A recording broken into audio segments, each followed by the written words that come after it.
సికినో భవంతు నాగరాజు గారు. ధన్యవాదములండి. మాకు సంతోషం. నవకేంద్ర తపస్సు చేయించినందుకు సికినో భవంతు.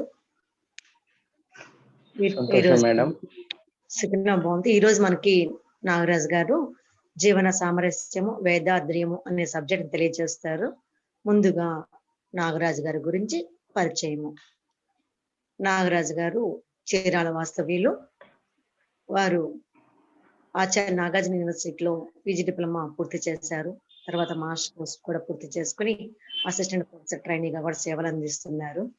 వారు గత 2 సంవత్సరాలు 3 సంవత్సరాలు 2-3 ఇయర్స్ నుంచి చీరాల్లో ఒక సబ్ సెంటర్ స్టార్ట్ చేసి ఎంతో మందికి స్కై సిస్టమ్ నేర్పిస్తున్నారు. ఎక్సర్సైజ్ కానండి, వాళ్ళకి ధ్యానాలు నేర్పించడం కానీ, కాయకల్ప ఇంట్రాస్పెక్షన్స్ అన్ని కూడా నేర్పిస్తా ఉన్నారు. ఈ విధంగా స్కై సిస్టమ్ కి వినలేని సేవలు చేస్తున్నారు వారు. వారికి ధన్యవాదములు. సెకినో భవంతు. ఇప్పుడు మనకి జీవన సామరస్యము, వేదాద్రియం అనే సబ్జెక్ట్ తెలియజేస్తారు. ఓవర్ టు నాగరాజు గారు. సుఖినో భవంతు మేడం, నన్ను పరిచయం చేసినందుకు. సెకినో మొట్టమొదటిగా నా తల్లికి నమస్కారము, నా తండ్రికి నమస్కారములు. గురువులైనటువంటి శ్రీ వేదాద్రి మహర్షి గారి పాద పద్మాలకు నమస్కారములు తెలియజేసుకుంటూ, ఈరోజు నాకు ఇచ్చినటువంటి సబ్జెక్టు జీవన సామరస్యము అనేటువంటి వేదాద్ర్యం. మొట్టమొదటిగా నాకు ఈ అవకాశాన్ని ఇచ్చినటువంటి world community service centre Andhra Pradesh sky development committee coordinator అయినటువంటి సీనియర్ ప్రొఫెసర్ అరుణనిధి శ్రీ కోట అరుణబాబు గారికి, అలానే ఐటీ డిపార్ట్మెంట్ వాళ్ళు సేవలు అందించిన వాళ్ళకి, అలానే ఈ జూమ్లో ఈరోజు అందరూ పాల్గొని ఉన్నారు. ప్రతిరోజు అత్యుత్తమైనటువంటి సేవా కార్యక్రమంలో భాగంగా, సాంగత్యంలో భాగంగా అనేక విషయాలను మనం అందరం షేర్ చేసుకుంటున్నాం. వాళ్ళందరికీ ధన్యవాదాలు తెలియజేసుకుంటూ ఉన్నాను. ఈరోజు జీవి పుట్టుక, పెరుగుదల, మరణించటం ఇదంతా మనం జీవితానికి సంబంధించిందే. దీన్ని మనం జీవితం కూడా అని అంటున్నాం. జీవితానికి అధిపతి జీవుడు కదా. ఆ జీవితాన్ని నడిపించే కర్త జీవుడే. అసలు జీవి ఎలా ఏర్పడింది? శుద్ధ పరబయలు శక్తి కణాలుగా, పంచభూతాలుగా మిలియన్ల సంవత్సరాల తర్వాత క్రమేణా మార్పులు చెందుతూ ఏక జ్ఞానేంద్రియాన్ని దాటి రెండవ జ్ఞానేంద్రియానికి, అచ్చటి నుంచి ఈ జీవి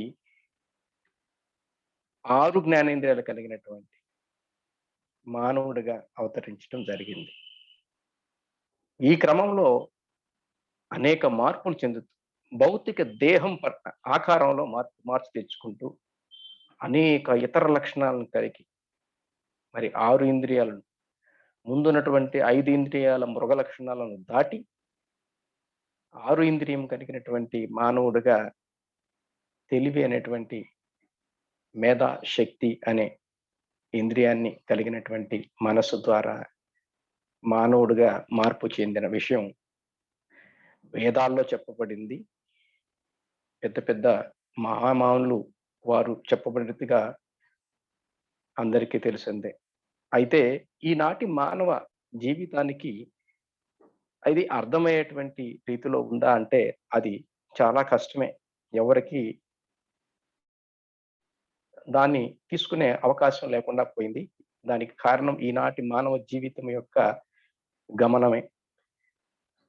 పురోగవృద్ధి అని మానవుడు తిరోగమనంలో ప్రయాణం చేస్తూ ఉన్నాడు. మరి ఈ క్రమంలో భగవంతుని గురించి తెలుసుకోవటం చాలా కష్టమైన విషయమే. అలాంటి క్రమంలో పూజ్యులు గురుదేవులు తత్వజ్ఞాని శ్రీ వేదాద్రి మహర్షి గారు సులభంగా మానవ జీవన విధానాన్ని గురించి సులభతర కుండలిని యోగ విద్యను ప్రపంచానికి, మానవాళికి అందించడం జరిగింది. ఈనాటి మానవ జీవితంలో సమస్యలతో కూడుకున్నదన్న విషయం అందరికీ తెలిసింది. సమస్య లేకుండా ఏ మనిషి, మానవుడు తన జీవితాన్ని కొనసాగించలేకపోతూ ఉన్నాడు. ఆ సమస్యల వలయంలో చిక్కుకొని అది దాటలేక అనేక రోగాలకు గురవుతా ఉన్నాడు. అసలు మానవ జీవిత యొక్క లక్ష్యము జ్ఞానంతో పరిపూర్ణ స్థితికి చేరి తద్వారా సంతృప్తిని, ఆనందాన్ని, శాంతిని పొందాలి కదా! ఆ స్థితిలో బ్రహ్మతత్వాన్ని చేరు అవ్వటానికి సులభతరం అవుతుంది గదా! కానీ దాని గురించి ఆలోచించే స్థితిలో ఈనాటి మానవుడు లేడు. చూడండి, ఈనాటి 84,00,000 జీవరాశుల్లో ఈ ప్రపంచంలో ఉన్న ప్రకృతి సిద్ధంగా జన్మిస్తూ, జీవిస్తూ, పెరుగుతూ, లయమవుతా ఉన్నాయి. అవి ప్రకృతిలో లభించే వాటి అవసరాలను తీర్చుకుంటున్నాయి. కాలం పూర్తి చేసుకున్న తర్వాత ప్రకృతులు లయమైపోతూ ఉన్నాయి. ఇలాంటి జీవుల్లో ఎలాంటి ఒత్తిడి గాని, భయం గాని, చనిపోతాననే బాధ కూడా లేదు. అట్లా లయమైపోతూ ఉన్నాయి. అంటే జీవన విధానములు అన్నిటితోనూ సామరస్యాన్ని కలిగి ఉంటూ ఉన్నాయి. కనుకనే వాటికి ఎలాంటి సమస్యలు లేవు. మానవుల్లో బలమైనటువంటి సంకల్పాల పుట్ట ఒకటి ఉన్నది. అవి తీర్చే కొలిది మరికొన్ని ఉత్పత్తి అవుతూనే ఉంటాయి. తన జీవితాలకు అవసరాలకు మించి కోరికలను పెంచుకోవటం ద్వారా తన శక్తి సామర్థ్యాలను మించి ఎక్కువగా కోరికలు ఉండటం వలన చిక్కులో పడిపోతూ ఉన్నాడు. అందువల్లనే ఈనాటి మానవులకు ఆర్థిక భయం, వ్యాధి భయం, మరణ భయం అనే 3 భయాలతో జీవితాన్ని కొనసాగించలేక ప్రశాంతంగా అనేక రోగాలు, రుగ్మతలకు గురి అర్థాంతరంగా తన జీవితాన్ని అశాంతితో ముగిస్తూ ఉన్నాడనమాట. నీటిలో ఉప్పు వేస్తే కరిగిపోతుంది. కానీ నూనె వేస్తే వేరుగా విడిపోతూ ఉంది. ఆ 2 పదార్థాల మధ్య సామరస్యాన్ని ఉంటేనే కలిసిపోతాయి. అలా లేనప్పుడు విడివిడిగానుంటాయి. మానవ జీవితంలో అన్నింటి పట్ల సామరస్యతను కోల్పోతే జీవితం దుఃఖం, బాధ, కష్టం, నష్టం, మరణం వంటి అయి చేరుతా ఉంటాయి. అలా కాక సామరస్యంతో ఈ భౌతిక దేహం అలానే మనసు యొక్క ఆలోచనలు సరళి సమతుల్యతతో ఉంటే వాటి ద్వారా ఆ జీవుడికి సుఖము, సంతోషము, లాభం, ఆనందం ఇట్లాంటియన్నీ వాళ్ళకి వశమైపోతూ ఉంటాయి. అందుకనే గురుదేవులు వేదాద్రి మహర్షి గారు చెప్పిన విధంగా మానవ జీవన పరిధి పరిమితమైంది. మన జీవితం మొత్తం కోరికలు, ఇతర సంకల్పాలతోనే నిండిపోతూ ఉంటాయి. ఇక భగవంతుని గురించి ఆలోచించుకునే సమయం ఎక్కడుంటుంది? అందుకనే ఆనందాన్ని అనుభవించలేకపోతూ ఉన్నాడు. జీవితానికి ఒక అర్థాన్ని, ఆనందాన్ని, విజయాన్ని అనుభవించటానికి, శాంతి సామరస్యాలను పొందటానికి మనిషి తన ఆలోచనలను, కార్యములను 3 విషయాల్లో వెంటనే ఆచరించాల్సినవి ఉన్నాయన్నమాట. 3 విషయాలు. అయి మనస్సు వలన ఉత్పన్నమైన సమస్యలను తగ్గించుకోవటం లేదా ఆపటం. రెండోది ప్రకృతి వలన ఉత్పన్నమైన సమస్యలకు పరిష్కరించుకునే సామర్థ్యం పెంపొందించుకునే విధంగా ఉండటం. మూడవది సమాజంలో ప్రతి ఒక్కరి జన్మ హక్కు అయిన ఆనందాన్ని అనుభవించటం, స్వేచ్ఛ కలిగి ఉండటం, తద్వారా జీవన లక్ష్యాన్ని అంటే పరిపూర్ణత సాధించటం, పెంపొందించటం, పోషించటం. ఈ 3 జీవితపు విలువలు సాధించటానికి, అనుభవించటానికి, పోషించటానికి ఏంటంటే, ఒకటి వ్యక్తి యొక్క నీతి, నిజాయితీ, 2 సమాజంలో ఆర్థికాభివృద్ధి, ప్రకృతి యొక్క ధర్మాన్ని తప్పని ప్రకారం కార్యాచరణ సిద్ధాంతాన్ని క్షుణ్ణంగా అవగాహన చేసుకోవటం, ఇలాంటి ఎంతైనా అవసరము, అత్యవసరము. ఈ మూడింట్లో ఏదైనా తెలుసుకోకపోయినట్టే అలక్ష్యం చేస్తే మానవ జీవితంలో బాధలు, ఇబ్బందులు పాలుకోవలసి వస్తుంది. శ్రీ వేదాద్రి మహర్షి గారు చెప్పినట్టు మానవ జీవితంలో వస్తు సంచయం వలన కలిగే సంతృప్తి, మనోవికాసం వలన సిద్ధించే పూర్ణత్వం 2 అత్యంత ఆవశ్యకమైనవే అని చెప్తున్నారు. వాటిని సాధించటానికి, అనుభవించటానికి 12 జీవన సూత్రాలను తెలియపరిచారు. వాటిలో 3 శారీరక అవసరాలకు సంబంధించినవి. అవి ఆకలి, వాతావరణ మార్పులు కలిగే భావన, విసర్జన ఆవశ్యకత వల్ల ఏర్పడే ఒత్తిడులు. ఇవన్నీ అవసరాలకు సంబంధించినటువంటివి. అలానే 3 రక్షణలకు సంబంధించినవి చెప్తున్నాను. ఒకటి ప్రకృతి వైపరీత్యాల నుండి రక్షణ పొందాలి. అట్లానే ఇతర ప్రాణుల శత్రుత్వం నుంచి రక్షణ. అలానే ప్రమాదాల నుంచి రక్షణ. ఇవి రక్షణకు సంబంధించిన అవసరాలకు సంబంధించినవి. ఇక ధార్మికతతో కూడినటువంటి మరి ఒక 3 ఉన్నాయి. అవేంటంటే నీతి, నిజాయితీ, విధి నిర్వహణ, దానశీలత. ఇవే కాకుండా మరి ఒక జ్ఞానాభివృద్ధికి ఆచరించాల్సినవి నమ్మకం, అర్థం చేసుకోవటం, తన్ను తాను తెలుసుకోవటం. ఈ 12 సూత్రాలను సక్రమంగా చేసుకున్నప్పుడు వాని జీవితంలో ఎలాంటి ఒడిదుడుకులు లేకుండా జీవితం సాగించుకునే అవకాశం ఉంది. వేదాద్రి మహర్షి గారు ఈ సులభతర కుండలిని యోగ విద్యలో తన శరీరము, ప్రాణానికి సంబంధించిన సామరస్యం కాపాడుకోవటానికి సింప్లిఫైడ్ ఎక్సర్సైజ్ అని చెప్పినారు. ప్రాణానికి, మనసుకు సామరస్యం కాపాడుకోవటానికి కాయకల్ప చెప్పినారు. వ్యక్తికి, సమాజానికి వాటి మధ్య ఉన్నటువంటి సామరస్యాన్ని కాపాడుకోవటానికి అంతఃశోధన అనేటువంటి దాన్ని చెప్పడం జరిగింది. అట్లనే వ్యక్తికి, ప్రకృతికి మధ్య సామరస్యాన్ని కాపాడటానికి అనేక తపస్సుల గురించినటువంటి బ్రహ్మం గురించి తెలియజేయటం జరిగింది. ఈ 4 యొక్క విధానాలను ఎవరైతే సక్రమంగా పాటించటం, తెలుసుకోవటం తెలిస్తే మన జీవితంలో ఎలాంటి దుష్పరిణామాలు రాకుండా పూలబాటగా మారిపోయే అవకాశం ఉంది. వీటిలో నీతి, నిజాయితీ లేదా ధర్మనిరతి అని చెప్తున్నాం. శాంతియుతమైన, ఆనందమైన జీవితం గడపటానికి అవసరమైన నిత్యావసర వస్తువులను సంపాదించటం మనిషి యొక్క జన్మ హక్కు. వాటిని అనుభవించటం, భవిష్యత్తులో కొంత దాచిపెట్టుకోవటం, ఇతర అవసరాల కొరకు వినియోగించుకోవటం అనేది వాటి యొక్క అధికారం ఉంటూ ఉంటుంది. వీటన్నిటిని కలిపి మనం ఏం చెబుతున్నాం అంటే మానవ జన్మ హక్కు అంటున్నాం. అది ఇతరులకు బాధించే విధంగా ఉండకూడదు. తన ఉపయోగాల కోసం ఇతరుల హక్కులకు భంగం జరగకుండా, బాధించకుండా, అడ్డుపడకుండా జీవించటమే నీతి అంటున్నాం. ఈ సూత్రాలకు కట్టుబడి జీవిస్తూ ఇతరులతో సహజీవనం చేస్తూ తన యొక్క ప్రవర్తన వలన తనకు గాని, ఇతరులకు గాని, ప్రస్తుతం గాని, భవిష్యత్తులో గాని శరీరానికి, మనస్సుకు బాధ కలిగించకుండా ఉండటమే నీతి, నిజాయితీ. ఈ క్రమ పద్ధతిలో ఉన్నప్పుడు మానవ ప్రవర్తన నీతియుక్తమైనప్పుడు మానవుల్లో సౌభ్రాతృత్వం పెంచుతుంది. దాంతో పాటు జీవకారుణ్యం కూడా పెరుగుతూ ఉంటుంది. జీవితంలో చాలా వరకు సుఖదుఖాలు కలగటానికి కారణం మనిషి చేసే 3 పనులు. అవే ఆలోచనలు, మాట, పని అని ఈ 3. ఇవి అవసరం, అలవాటు, పరిస్థితుల ప్రభావంపై ఆధారపడి ఉంటాయి.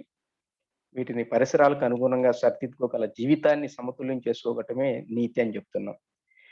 ఇతర అవసరాలను గుర్తించి వాటిని మన్నించటం నేర్చుకోగలిగినప్పుడు ధర్మనిరతిని పాటించగలం. ఈ నీతి నియమాలను ఉల్లంఘించినప్పుడు మనం ప్రస్తుతం చూస్తున్నటువంటి సమస్యలు, అవకతవకలు ఉత్పన్నమవుతూ ఉన్నాయి. చూడండి ఎన్ని జరుగుతున్నాయో ఈ రోజుల్లో. మయన్మార్‌లోనో ఎక్కడో సైనిక చర్య వలన అమాయకమైన ప్రజల్ని కాల్ చేస్తున్నారు. దాదాపు ఇప్పటికి 500 పైన చనిపోవటం జరిగింది. మరి ఇట్లాంటియన్నీ ఎన్నో జరుగుతా ఉన్నాయి. వాటి వాటి పర్యవసానం తర్వాత ఉంటుంది. కానీ ఈ ఇలాంటి నిజాయితీమైనటువంటి ఇది లేకపోవటం వల్లనే ఇలాంటివి జరుగుతా ఉన్నాయి. ఒక వ్యక్తికి గాని, సమూహానికి గాని నీతి బాహ్యమైన పనులు తాత్కాలిక ఆనందాన్నే కలిగిస్తాయి. ఇతరులకు బాధను, దుఃఖాన్ని కలుగజేసి దీర్ఘకాలంలో మొదట ఆనందం కలిగిన వారందరితో సహా అందరికీ కీడు చేటు సమకూర్చి పెట్టుకుంటుందన్నమాట. ఈ క్రమంలో ఎవరు సుఖశాంతులతో బ్రతకలేరు.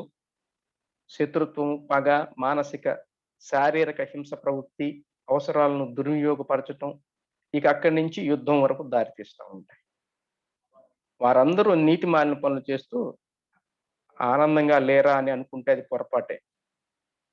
ఆ ఆలోచనలు మనం తప్పులు చేస్తున్నామని తెలిసి కూడా మనం వారందరూ తప్పులు చేస్తున్నా బానే ఉంటున్నారు గదా! అనుకోవటం కూడా చాలా పొరపాటు.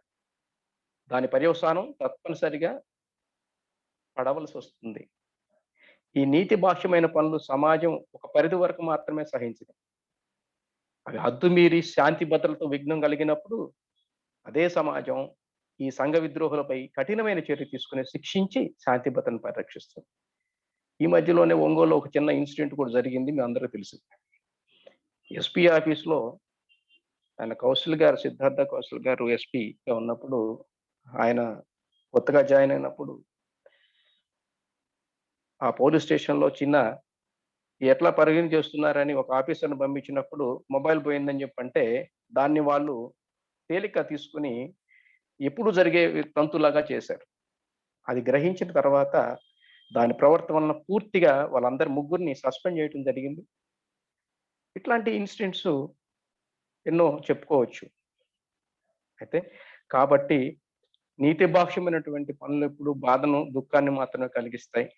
ధర్మనిరతిని, నిజమైన దీర్ఘకాలపు సుఖశాంతులు, శాశ్వతమైనటువంటి ఆనందాన్ని కలుగజేస్తాయి. ఇక రెండోది విద్యుత్ ధర్మనిరతి అంటున్నాం. ఈ ప్రపంచంలో జన్మనెత్తిన ప్రతి మనిషి మొదట అమాయకుడైనటువంటి శిశువు మాత్రమే. ఆ శిశువు పెరిగి విద్యాబుద్ధులు నేర్చుకొని మనిషిగా తీర్చిదిద్దడానికి సమాజానికి ఎంతో ప్రాధాన్యత. కాబట్టి ఈ సమాజానికి మనిషి రుణపడి ఉన్నాడు. ఆ రుణాన్ని తీర్చుకోవటానికి తన యొక్క శారీరక శ్రమను, విజ్ఞానాన్ని వినియోగిస్తూ ఉన్నాడు. ఈ రూపాన్ని రుణాన్ని తిరిగి చెల్లించడాన్ని విద్యుత్ ధర్మము అంటున్నాం. డబ్బు రూపేణే మనం పొందుతున్న సౌలభ్యాన్ని మన కృషి, కార్యనిరతలతో ఫలమని మనం అపోహపడుతూ ఉంటాం. మనిషి తన బాధ్యతలను గుర్తెరిగి సమాజానికి రుణాన్ని తీర్చుకోవటానికి చేసే తన యొక్క శ్రమను, కృషిని తెలుసుకోగలిగినప్పుడే దాన్ని విద్యుత్ ధర్మం నిరతి అని చెప్పుకోవచ్చు.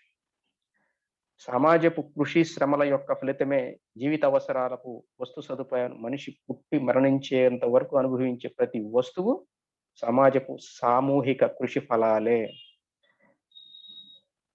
పిల్లలు వయసు మళ్ళిన వారు శ్రమ చేయలేరు కాబట్టి యువత ద్వారా మాత్రమే కృషి, శ్రమల వలన సమాజపు ధన సంపత్తులను అభివృద్ధి చేయటం జరుగుతుంది. అలా కాని పక్షంలో సమాజం అభివృద్ధి యొక్క సంక్షేమం కుంటుపడుతుంది. సాధ్యం కాదు గదా! కానీ అందుకనే పని చేయటానికి సమర్థులైన వారందరూ సమాజానికి ఔన్నత్యానికి, వ్యక్తికి గల సిరి సంపదను పెంపొందించడానికి కృషి చేస్తూ ఉండాల. వారు ఆ సమయంలో ఏమీ చేయకపోతే సమాజం అభివృద్ధి కుంటుపడిపోతుంది. అది విద్యుత్ ధర్మపు నిజమైన అర్థాన్ని గుర్తించి దాన్ని ఆచరించటే విద్యుత్ ధర్మం అని, లేదా అదే విద్యుత్ ధర్మ నిరతి అని అనొచ్చు. ఇట్లాంటి చేయటం వల్ల మనకి ఈ శ్రమ చేసే కొందికి మనకి కొంత సంతృప్తి అనేది అనిపిస్తుంది. తద్వారా ఆరోగ్యం వస్తుంది. శరీరంలో ఏదైనా కష్టపడి చేయటం వలన శారీరక మాలిన్యాలు ఏమైనా ఉంటాయి తొలగిపోతాయి. విసర్జక వ్యవస్థ సక్రమంగా పనిచేస్తుంది. క్రమశిక్షణలో ఉన్న మానసిక స్థితి ఆత్మను నిర్మలంగా ఉంచుతుంది. విశాల దృక్పథంతో సర్వమానవ సౌహృదత్వం, వేదాంత ధోరణి, విధి నిర్వహణలో అప్రమత్తత ఉండే అవకాశం ఉంటుందండి. మానవుడి యొక్క విధి ధర్మాలను 5 రకాలుగా విభజించాడు. అది మన వేదాద్రి మహర్షి గారు చెప్పింది ఎట్లట్లో తనకు, అట్లానే కుటుంబానికి, బంధువులకు, దేశానికి, ప్రపంచానికి. దేహం యొక్క శారీరక, మానసిక పోషణ కోసం తనందుకు తాను కృషి చేయాలి. తన కోసం తను పనులు చేయాలి. ప్రపంచంలోని సుఖదుఖాలు శరీరం ద్వారా, మనస్సు ద్వారా అనుభవించడానికి మనిషి జీవించాలి. మానవుడు పూర్ణత్వాన్ని పొందుటకు తన విధంగా శరీర నిర్మాణం రూపొందించబడింది కాబట్టి, శారీరక, మానసిక ఆరోగ్యాన్ని పరిరక్షించుకొని ఆహారము, పని, విశ్రాంతి, నిద్ర, మైదనం వంటి 5 విధుల్లో పరిమితి, పద్ధతిని పాటించాలి. వేదాద్రి మహర్షి గారు దీన్ని చాలా బాగా చెప్పడం జరిగింది. వీటిలో ఏమాత్రం అసమతుల్యత ఉంటే, శారీరక, మానసిక మట్టాల్లో తేడా ఉంటే గ్యారంటీగా ఏమవుతాయంటే రుగ్మతలకు లోనైపోతాయి. బాధలు కలుగుతాయి. కనుక సమాజానికి, కుటుంబానికి బరువుగా ఉండిపోతాడు. ఏమవుతుంది ఆయన మనిషి ఆరోగ్యం చెడిపోతే అది ఇంటికి ఇంటికి మంచిది కాదు. అలానే సమాజానికి మంచిది కాదనమాట. అట్లానే కుటుంబం కొరకు విధి నిర్వహణ చేసేటప్పుడు మనిషికి మొదట సమాజ పరిధి కుటుంబమే కదా! అంటే ఫస్ట్ వచ్చేది కుటుంబము. కుటుంబము. ఆ పరిధి ఫస్ట్ పరిధి కుటుంబమే. ఒక వయస్సు వరకు పిల్లల బాధ్యత తల్లిదండ్రులు, ఇంట్లోని పెద్దవారు చూస్తారు. మరి కొంతకాలం తర్వాత ఇంట్లోని తల్లిదండ్రులను పెద్దవారికి కావలసిన కనీసపు మరియు అత్యవసర తీర్చాల్సిన బాధ్యత వారిపై ఉంటుంది. అన్ని విషయాల్లో తనకు తాను సహాయపడుతున్నట్లుగా వారికి సేవ చేయటం ద్వారా తృప్తి ఉంటుంది. వారికి కావలసిన ఆకలి తీర్చటం, సక్రమమైన రక్షణ కల్పించటం వంటివి వారికి చేకూర్చాలి. అలాంటి కుటుంబంలో భార్యతో కూడా ఎలాంటి గొడవలు లేకుండా ఆమె కనీసపు అవసరాలు అన్నీ నమ్ముకుని వచ్చినటువంటి భార్యకు మనం చూపించవలసినటువంటి బాధ్యతను అవి ఆ వనరులను సమకూర్చే విధంగా ధన సంపాదన కొరకు ప్రవర్తించాలి. అది నీతి నిజాయితీతో ఉండాలి. పిల్లల పెంపక విషయంలోనూ తగు జాగ్రత్తలు తీసుకుంటూ కుటుంబ సభ్యులు కొన్ని సూచనలు ఇస్తూ ఎలాంటి ఇబ్బందులు లేకుండా జీవనాన్ని కొనసాగించాలి. అట్లానే బంధువుల కొరకు విధి నిర్వహణ, రక్షణ కోసం, సహాయం కోసం, కుటుంబాన్నోత్యం కోసం కుటుంబానికి దగ్గర బంధువులపై సంబంధ బాంధవ్యాలు అవసరమైన సేవలు చేస్తూ ఉండాలి. అత్యవసర సమయంలో వారిని ఆదుకోవటం నీ వంతు పాత్ర ఎంతైనా అవసరం. అది నీకు ఎంతైతే అవసరం ఉందో అంతవరకు చేయటానికి నీ యొక్క పాత్రను అక్కడ పోషించాల్సిన అవసరం ఉంటుంది. అట్లానే మన కుటుంబంతో పాటు గ్రామంలో గ్రామానికి, దేశానికి అది విధి నిర్వహణ చేయాలి. గ్రామ అవసరాలను, దేశ అవసరాలను ప్రత్యక్షంగా గాని, పరోక్షంగా వాడుకుంటూ ఉన్నాం. మనకి తెలియకుండానే మనం అక్కడి నుంచి రక్షింపబడుతూ ఉన్నాం. సహకారాన్ని పెంపొందించుకుంటూ ఉన్నాం. రక్షణ, రవాణా, విద్య, నీటిపారుదల, ఆకాశవాణి ఇవన్నీ అక్కడి నుంచి వస్తున్నటువంటి మనం వాడుకునేవే కదా! ఇతర దేశాల నుండి దాడులు చేయకుండా దేశ సైనికులు దేశపరంగా సేవలు అందిస్తూ ఉంటారు. కనుక ప్రతి మనిషి రాష్ట్రానికి, దేశానికి రుణపడి ఉంటాం. దాని నిర్వహణ అయ్యే ఖర్చులు మనం వాడుకునే పన్నుల ద్వారా వస్తున్నాయి. మరి వాటిని సక్రమంగా చెల్లించుకోవాల్సిన బాధ్యత మన విద్యుత్ ధర్మాన్ని గుర్తించి సేవలు అందించుకోవాలి.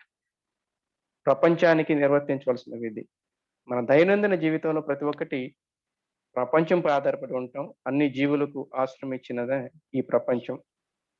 మన ఇంటికి కావలసిన అనేక అవసరాలు ఇనుము, కర్ర, సిమెంటు ఇట్లాంటి ఎన్నైనా గాని ప్రతి ఒక్కటి ప్రపంచ వ్యక్తులు శ్రమ పడితే వచ్చినటువంటివి. అవి వాటన్నిటిని మనం అనుభవిస్తున్నాం.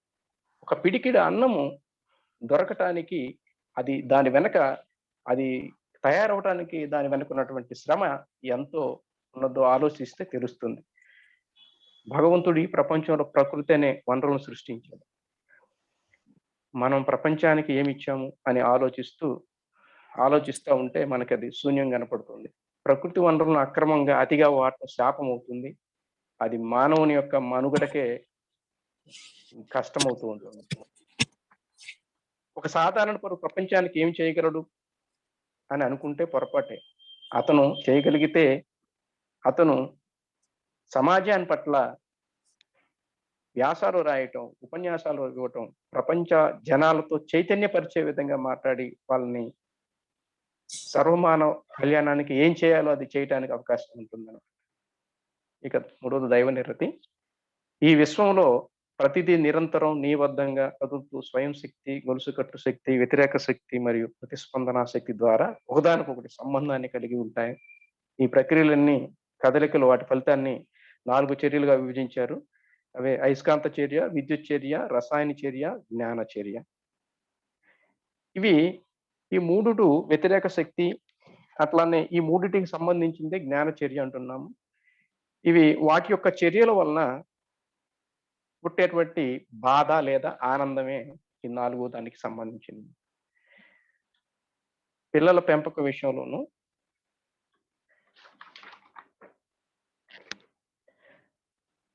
ఎన్నో రకాలుగా మనం జాగ్రత్తలు తీసుకోవాల్సిన అవసరం ఉంటుంది. అట్లనే వీటిలో ఇవి కాక ఆది లేక మూల చర్య అయిన ఆకర్షణ శక్తి ఉన్నది. ఈ ఆకర్షణ శక్తి నుండి ఉత్పన్నమైన శక్తే వ్యతిరేక శక్తి. ఇదే ఆకాశం అని చెప్తున్నాం. దీనే విశ్వకణ సముదాయము. ఈ స్థూల ప్రపంచానికి ప్రథమ స్థితి అదే. ఏదైతే మూలము నిశ్చల స్థితిగా ఉన్నదో, దేని నుంచి అన్ని చర్యలు ఉత్పన్నం అవుతూ ఉన్నాయో, ఏదైతే ఆది అనాదిగా ఉండి మిగిలిన అన్ని శక్తులకు, చర్యలకు, ఫలితాలకు కారణం వాటిని నిర్దేశించేదే దైవం. ఎన్ని పేర్లతో పిలుస్తాం వాటిని. సత్యం అంటున్నాం, జ్ఞానం అంటున్నాం, అనంతం అంటున్నాం, బ్రహ్మం అంటున్నాం, శివం అంటున్నాం, ఆది అంటున్నాం, అనాది అంటున్నాం, పూర్ణం. అట్లా ఎన్నో రకాలు. కొందరు ఆ దైవాన్ని వ్యతిరేకిస్తా ఉంటారు. దానికి కారణం ఏంటంటే వాళ్ళు సరైన నిర్వచనం ఇవ్వలేకపోవటం. మనం తీసుకునే ఆహార పదార్థము సప్త ధాతువులుగా మారుతుంది.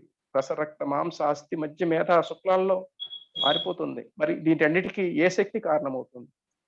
ఈ భూగోళంలో చుట్టూ ఈ భూగోళం తన చుట్టూ తాను తిరగటమే కాదు, సూర్యుని చుట్టూ కూడా తిరుగుతా ఉంది. క్రమానుసారంగా తిరుగుతా ఉంది. మరి ఆకానికి సంబంధించినటువంటి శక్తి ఏది? మరి భగవంతుడు అనేటువంటి శక్తిని తెలుసుకోలేకపోతున్నాడు ఈనాటి మానవుడు. అట్లానే ఇలా ఎన్నో రకాలైనటువంటి జ్ఞానేంద్రియాలు కేవలం యాంత్రిక లేక ఒత్తిడి, శబ్ద, కాంతి, వాసన, రుచిలో కొలమానం చేసే పడికట్టులు మాత్రమే. ఈ పంచ తన్మాత్రలు జ్ఞానేంద్రియాలు గ్రహించడానికి అవసరమైన అత్యంత అల్పస్థాయి దాటవలసి ఉంటుంది. జ్ఞానేంద్రియాల పరిరక్షణలో అవి అబ్జర్వ్ చేసుకునేటువంటి కింద కూడా ఉన్నవి. ఈ జ్ఞానేంద్రియాలు మించి పనిచేసే వాటిలో మరీ పైన కూడా ఉన్నాయి. అంటే కొన్ని కాంతి తరంగాలు తక్కువగా ఉంటాయి, వాటిని మనం చూడలేం. కొన్ని శబ్ద తరంగాలు తక్కువగా ఉంటే వాటిని జరుగుతుంది. అట్లానే ఎక్కువ ఉండేటువంటి శబ్ద తరంగాల యొక్క పౌనఃపున్యాన్ని ఆధారంగా చేసుకొని ఉంచేవి వేరుగా ఉంటాయి. అంటే మన దానికి పనిచేయనటువంటి కూడా ఉన్నవి. అవి ఒక్క మానసిక మనసు యొక్క శక్తి ద్వారానే మనం గ్రహించగలుగుతాం. అదే దైవ శక్తి అని చెప్తున్నాం. దాన్నే భగవంతుడు అంటున్నాం. అందుకనే వీటికి ఒక కొలమానంగా మనం కొలవలేము. ఒక నిర్దేశిత కొలమానంలో మాత్రమే తన్మాత్రను గ్రహించగలిగి, అంతకన్నా ఎక్కువ లేక తక్కువ స్థితిలో తన్మాత్రలు ఎప్పుడు ఆ స్థితిలో పనిచేయవు. దైవం సూక్ష్మాతి సూక్ష్మం కావటం వలన కాలం, దూరం, వేగం, పరిమితులకు అతీతం కావటం వలన జ్ఞానేంద్రియాలు కేవలం ఈ 4 స్థితిలో మాత్రమే, నిర్దేశిత గతిలో మాత్రమే గ్రహించి పనిచేయటం వలన దైవాన్ని గుర్తించలేవు. మనిషి తన జ్ఞానేంద్రియం ద్వారా గుర్తించలేడు. మనిషి తన వివేచనం శక్తి, ఆరో జ్ఞానేంద్రియం, దాని ద్వారా మాత్రమే దైవస్థితిని గమనించగలిగి తన అనుభవంలోకి తీసుకొచ్చే అవకాశం ఉంటుంది. ఆ దైవమే అన్ని పెంపొందించే దిశలో మనిషికి ఆ అవకాశం మాత్రమే ఉంది. మనిషికి మాత్రమే అవకాశం ఉంది. జీవితంలో హాయిగా జీవించడానికి మనిషి సాధు జీవనం అలవర్చుకోవటానికి, అటువంటి సాధు జీవనం గడపడానికి మనిషికి దైవం మీద నమ్మకం లేక పూజా పునస్కారం అవసరమవుతున్నాయి. ఈ రెండిటి మీద నమ్మకం లేని వ్యక్తి ఇంద్రియంలో పడిపోయి సుఖాలకు బానిసై సుఖశాంతులతో కోల్పోతున్నాడు. సుఖశాంతులు లేకుండా కోల్పోతున్నాడు. ఈ స్థితిలో తన ఉనికినే కోల్పోతున్నాడు. అనేక బాధలకు, దుఃఖాలకు లోనైపోతున్నాడు. ఈ స్థితిని మనం ఏమంటున్నాంటే భౌతిక ఇంద్రియాల ద్వారా చిక్కుకుంటున్నాడు కాబట్టి మాయ అంటున్నాం. అహంకారం అనేటువంటి మాయ యొక్క తెర. అదే మనిషి మేధాశక్తిని వేదాంతపరమైన పెరుగుదలకు, తెలివితేటలకు తెర కప్పుతూ ఉన్నది. నిరంతర సాధనతో తన మనసు యొక్క గొప్పతనాన్ని తెలుసుకున్నాడు అంటే ఎరుకతో అన్నిటినీ గ్రహించగలుగుతాడు. నిత్య సాధనం, అనుదిన వ్యవహారాల్లో ధర్మనిరతి, విద్యుత్ ధర్మాన్ని మర్చిపోకుండా అతనిలో అవి సహజంగానే ఉండేటట్లు చేస్తూ ఉంటుంది.